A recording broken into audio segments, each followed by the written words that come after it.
What's up mga ka-trends? Here's another update of the NY couple. Yesterday, on NY's activity, the NY couple is finally back home in Thailand after their long vacation in Italy and decided to get engaged after the 12 years of dating. Oo, pati na.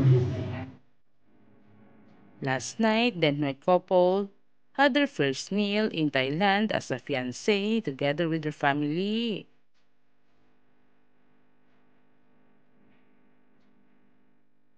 Then my couple posted on Instagram a short video clip of them and the photos that their each family gives them a warm welcoming after the proposal, and then my couple received the first cake from the restaurant as a symbol for honoring them that they went there and having their first meal as a fiancé.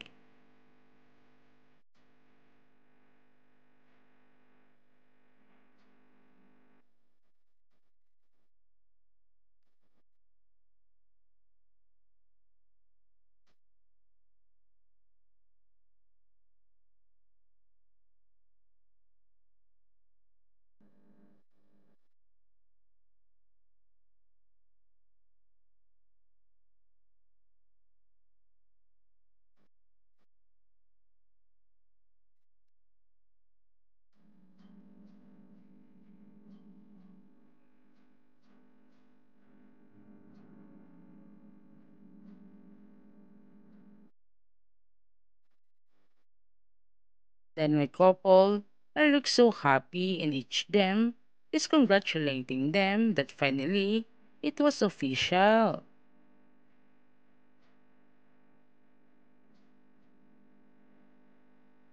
All of them I look so excited that Rosaya will become a Mrs. Kugimiya soon, and it was a dream come true from real to real.